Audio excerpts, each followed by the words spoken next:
Good morning, everybody. It's Chris from Serene Education with the 4 majors and notes update for the 9th of July 2013. Hi, folks. Going to be looking at the 4 majors this morning with our FX Ultimate template, this indicator box, plus our strategy template, which gives us the buy and sell arrows on the chart. Going to be over the 4 majors as I mentioned, starting with Euro against US dollar on the daily, and then working our way through to the US dollar yen. So, the Euro against US dollar to start with. What have we had? Friday, we've had a potential morning star here at a bottom consolidation bottom here, which has gone in just short of our long-term weekly fib here at the 23.6 level. You can see the prior consolidation, which is slightly higher than the previous one that we saw, which was heading into that 23.6. You can see prices now actually consolidating. The news last week, we had some fantastic figures for non-farm payroll.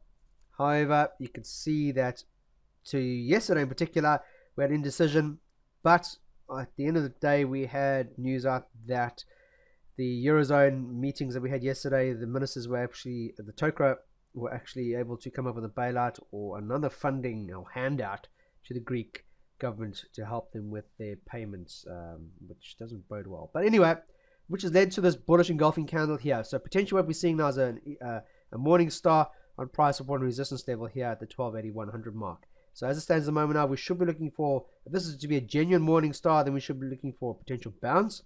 And this bounce could take us anywhere right up towards the previous breakout here at the 38.2, which is our monthly fib retracement level. So you can see that bit of mixed signals. Excuse me, I've got to spit that out. The RMO and the moving average are still very much negative. And you can see a bit of buying sentiment coming through on our shorter term time frames, the 5, 15, and 30 minute, with the R squared complementing that buying sentiment.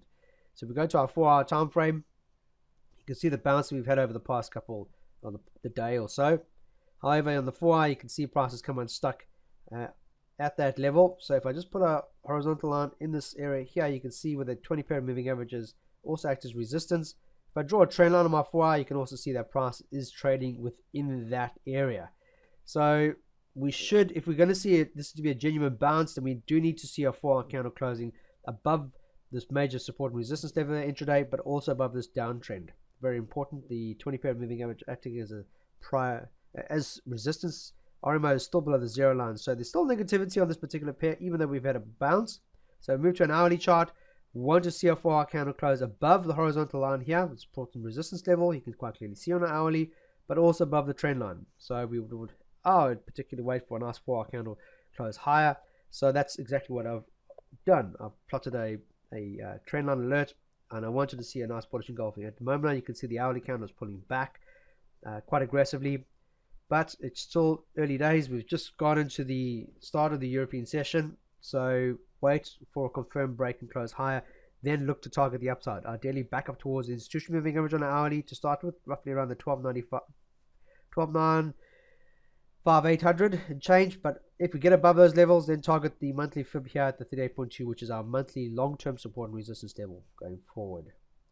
On to sterling. Here again, also seeing the same thing, a bounce on a psychological support resistance level here at the shape of the 148500, this 2010 support, and we've had a morning star.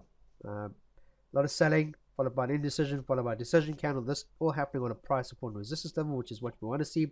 So as it stands at the moment now, we should or could be looking and seeing price moving back up again to roughly around the price support and resistance level here, this consolidation low, which isn't that far away from prices trading right now. A good 75 pips and change. That's what the spread around the 1503 mark. Get above that, then we should be heading towards our weekly highs here and our monthly highs, which is that major support and resistance level at the 15300, which goes back to 2010. So bounce at the moment intraday, you can see that sentiment coming through. We're seeing a lot of buying. However, the long-term sentiment is still very much negative. So we're seeing a bounce against major trend. And if you look at the major trend on this particular pair, quite an aggressive one. You can see that the sterling has fallen quite hard against the US dollar recently. On our 4-hour time frame, you can see consolidating, similar to what's happening in the euro. We've seen a consolidation, not getting above that 4-hour highs. And if we go to the hourly, you can see that the hourly is attempting that level. So if we get an hourly candle close higher here, we've seen the breakout just over the past couple of hours, the pullback, and then we want to see an hourly continuation, which would have to be an hourly bullish engulfing candle above the current pullback. Then we could target this near term resistance level here, as I mentioned. So there's a good 74 pips to that level from where support is now. RMO is still below the zero. MACD is just slightly higher than the zero. But if we get above these levels here, then we should be targeting still upside intraday, upside movement towards the institution, towards that trend line support, or sorry, resistance level here, just short of the 23.6. US dollar Swiss franc bouncing higher. US dollar finding a lot of sentiment, also with those non-farm payroll figures that came out, really showing that there's a lot of sentiment on the US dollar, and sure enough, you can see that's being reflected in the chart. Price is heading into this monthly fib retracement here in the shape of the 20.6 mark, which also was the major support and resistance level high. The US dollar did attempt to break higher, but failed to get the momentum on its side once it done so. And what happened was we had these tweezer tops, or bearish engulfing candles, which saw negativity coming back into play. So it's imperative, if there's to be true buying sentiment here in the US dollar, we do need to see a break higher, but ideally a daily close higher and support found, and then a continuation. We don't want to get sucker punched again as what was the case here just recently. So seeing that sentiment coming through on the daily, drop to our 4-hour time frame. You can see price as it stands at the moment now, attempting the current 4-hour highs, which is our Asian highs, and yesterday highs for that matter. But I wouldn't be trading this because you're trading a lot of risk, because your return is quite small. Rather wait for the 23.6 for price to break above the 23.6, and then relook at the setup, because it needs to be trading above 23.6, the long-term support and resistance in the monthly, to look more favorably long-term. So wait for price to get above that, then look for confirmation support, and then look for that continuation candle to present itself. The US dollar Japanese yen is similar in the shape. You can see the daily here, a lot of sentiment to the upside for the US dollar recently on the daily, bouncing on our monthly fib retracement here at 94.36, and then higher high has been made. Now you can see swing highs dictating an upside trend, and our indicator box is very much telling us we should be looking for upside.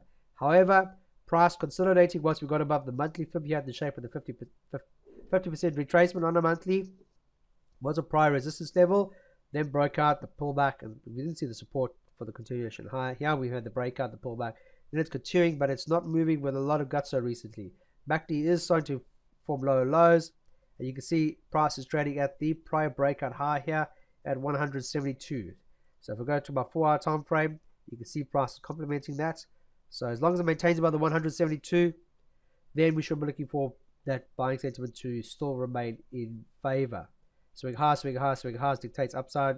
All our parent moving averages all in order, 20, 50, and the institutional 4-hour. Now you can see that sentiment is generally looking upside. RMO above the zero. MACD is the only one below, but that's because we've had the consolidation. Hourly drop to that. You can see that prior resistance level becomes support. We've had swing low, swing low, swing low, break, and now she's trading above the swing low. So this intermediate trend intraday yesterday be breached with this bullish engulfing candle close higher, the pullback. Now we want to see the continuation, because if it can continue higher, then we target the prior highs, which is quite an aggressive one from where price is trading now to the level you're looking at 33 pips and change. But ideally get above this 101.49, and then we can trade cleaner air towards that all-important 103.75, which is that long-term support and resistance. Our weekly fib retracement here, which is a good 217 pips away. So be patient, wait for those counters to close above those areas, and then you shall be rewarded. Just got a buying signal on the US dollar Japanese yen. Everything's looking fantastic.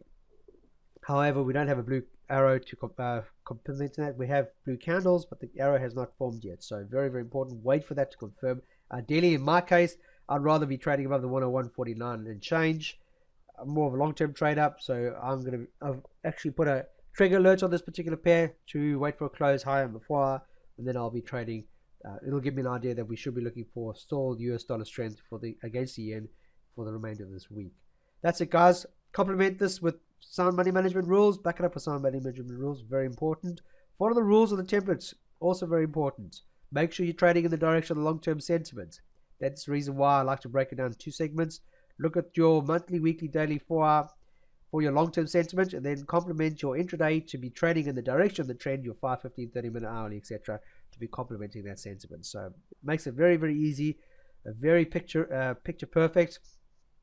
And once you have everything going in your favor, the outcome is more likely to be in your favor because you have a lot more probability in your favor. That's the beauty of the template. So use that. Sound money management rules, as mentioned. Keep it simple. I use my fib retracement levels for my monthly, weekly, daily as my support and resistance levels for my intraday trading as well. So keeping it as very, very simple as possible. Have a fantastic trading day, and I'll catch you guys first thing tomorrow morning. Until then, you guys trade serenely.